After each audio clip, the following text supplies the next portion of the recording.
Hi, my name is Valeria, and I'm 22 years old. I'm from Colombia, and last year, I had an experience that changed my life forever. I spent 6 months in the United States as part of an exchange program. At first, everything was exciting but overwhelming. The language was hard for me, and I felt lost in the big streets. Sometimes I missed the sounds of home, the music, the laughter, and the smell of fresh arepas in the morning. One cool September afternoon, I was walking back from my English class. I decided to stop at a small cafe I had passed many times before. It had wooden chairs, soft lights, and the smell of coffee mixed with cinnamon in the air. I walked in, nervous but curious. "Can I have a cappuccino, please?" I asked the barista, trying my best to pronounce the words correctly. I sat by the window with my coffee, watching people walk by outside. I loved imagining where they were going and what their lives were like. It made me feel less lonely, knowing everyone had their own stories. As I was lost in my thoughts, I heard a voice. "Excuse me, is this seat taken?" I looked up and saw a man standing in front of me. He was tall, with short brown hair and kind, light brown eyes. His smile was warm, and his voice was calm but confident. "No, it's not taken," I replied, a little nervous. My English was not perfect, and I always worried about saying the wrong thing. "Thank you," he said as he sat down. "I'm Jack, by the way." "I'm Valeria," I replied with a shy smile. Jack started asking me questions, and to my surprise, I felt comfortable answering. He wanted to know where I was from, why I was in the US, and how I liked it so far. "I'm from Colombia," I said. "I'm here to study English. It's exciting, but also difficult sometimes." "I understand," Jack said, nodding. "Learning a new language and living in a new country is hard, but you're doing something really brave. Not everyone has the courage to take that step." His words surprised me. I had always thought of myself as scared, not brave. Hearing this from someone I had just met made me feel proud of myself for the first time in a long time. The hours passed quickly as we talked. I didn't even realize my coffee had gone cold. Jack looked at me and smiled. "Valeria, it's been great talking to you. There's an Italian restaurant nearby that I think you'll love. Would you like to have dinner with me tomorrow?" I hesitated, unsure if I should say yes. But there was something about his kindness and the way he looked at me that made me trust him. "Yes, I'd like that," I said, feeling a little nervous but excited. When I walked home that evening, the streets were lit by warm streetlights, and a cool breeze carried the smell of autumn leaves. My heart felt light, and for the first time in weeks, I wasn't thinking about missing home. Meeting Jack felt like the beginning of something special. Jack seemed perfect. Every time we met, he made me feel special, like I was the only person in the world. He always had surprises planned. One Friday evening, he picked me up and said, "I hope you're hungry because I'm taking you to a place you'll love." We drove to a small restaurant hidden in a quiet neighborhood. The lights were dim, and the air smelled of freshly baked bread. Inside, the tables had candles, and soft music played in the background. "This place is my little secret," Jack said with a wink. "Not many people know about it." We laughed, shared stories, and tasted the most delicious pasta I had ever eaten. Jack was so attentive, always asking if I liked the food or needed anything. He told me about his travels and funny moments from his past. On weekends, he loved taking me on short trips. One day, we drove to a small town with colorful houses and a beautiful lake. As we walked by the water, the cool breeze made me pull my jacket tighter. Jack noticed and placed his arm around me. "Better?" he asked softly, and I nodded. In those moments, I felt safe, like I could trust him completely.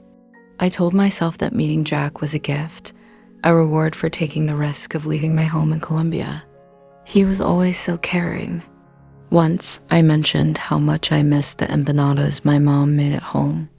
A few days later, Jack surprised me with empanadas he had found at a Colombian restaurant in the city. "They're not as good as your mom's, I'm sure," he said with a smile. But it was the thought that counted, and it warmed my heart. Jack also showed interest in my dreams and goals. "What do you want to do after your program?" he asked one evening. "I'm not sure yet," I admitted. "Maybe something with languages or tourism. I love learning about different cultures." "You'll do great, Valeria. You have a kind heart and a strong mind. Don't ever doubt yourself," he said, looking straight into my eyes. Hearing those words made me feel unstoppable. For the first time in my life, I thought that maybe someone truly believed in me. I thought I was living a fairy tale. Jack was charming, attentive, and always full of surprises. Everything felt too good to be true, but I didn't let myself question it. I just wanted to enjoy the happiness he brought into my life. Over time, little things about Jack started to feel off. At first, I didn't pay much attention. I was so happy that I didn't want to overthink, but eventually I couldn't ignore the small, strange details. Jack never talked about his family. Whenever I asked about his childhood or his parents, he would change the subject.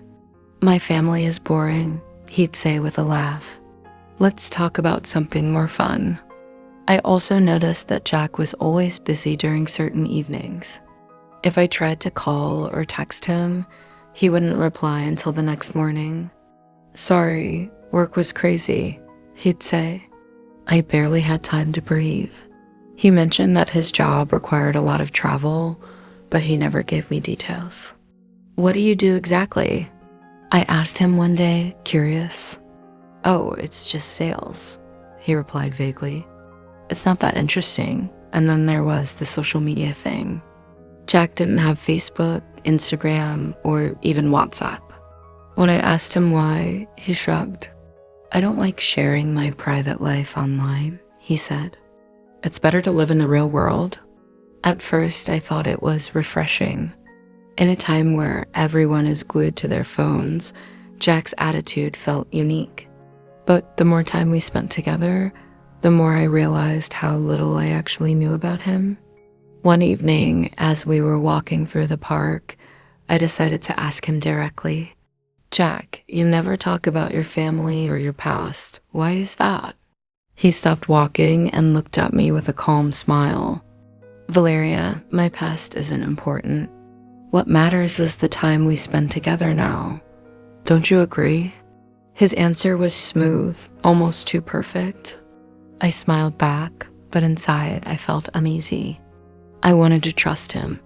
I told myself I was overthinking, that I was just nervous because everything felt so perfect. But deep down, something in my heart whispered that there was more to Jack's story than he was telling me.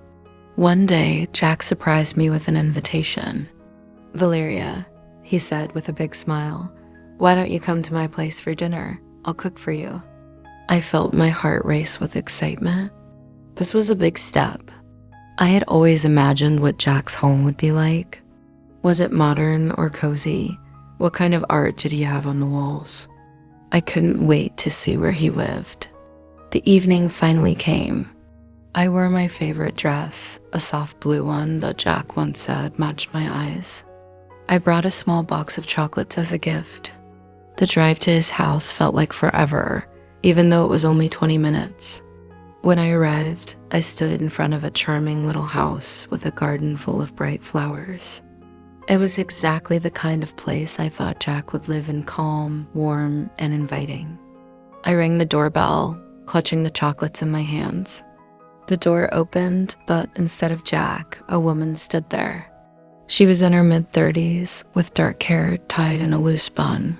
She looked at me with confusion and a hint of suspicion. "Can I help you?" she asked. I froze. My smile faded and my heart started pounding. "Hi, I'm here to see Jack," I stuttered, my voice shaking. The woman's face changed. Her confusion turned into something I couldn't quite read: anger, sadness, maybe both. "I'm Jack's wife," she said, her voice steady but cold. Her words hit me like a wave. My mind couldn't process what she had just said. His wife? I repeated, barely able to get the words out. At that moment, Jack appeared behind her. He looked pale, like he had seen a ghost. "Valeria, let me explain," he said quickly, stepping forward. But I couldn't hear him. My ears were ringing, my chest felt tight, and my hands were trembling. "You're married?" I managed to say, my voice breaking. Jack reached for me, but I stepped back. His wife stood there watching, her arms crossed. "It's not what it looks like," Jack said desperately. "Please, Valeria, let me explain." But there was nothing to explain. The truth was standing right in front of me, wearing a wedding ring and a hurt expression. Jack wasn't the man I thought he was. He was living a double life, and I had been pulled into his lie without even knowing it. I couldn't stay there. Without saying another word, I turned and walked away, leaving Jack and his perfect little house behind me. After discovering the truth, I knew what I had to do. I ended things with Jack the very next day. It wasn't easy. My heart felt heavy, and for days I replayed everything in my mind, wondering how I didn't see the signs earlier. The first week was the hardest. Every time I passed by the cafe where we first met, I felt a mix of sadness and anger. But slowly, I started to heal. I reminded myself that I came to the United States for a reason, not for Jack, but for me. I threw myself into my English classes, determined to improve. My classmates became my new support system. One day during lunch, my friend Emily noticed I was feeling down. "Are you okay, Valeria?" she asked gently. "I'm trying to be," I said honestly. "It's just hard to move on sometimes." Emily smiled and put her hand on mine. "You're strong, Valeria. Don't let one bad person ruin your experience here. You deserve so much more." Her words stayed with me. I started exploring the city more, visiting museums, parks, and new restaurants. I made it a point to say yes to new opportunities. One weekend, a group of us went hiking in the mountains. The fresh air and the breathtaking views reminded me of home in Colombia. Standing at the top of the trail, with the wind in my hair and the sun warming my face, I felt something I hadn't felt in a while: peace.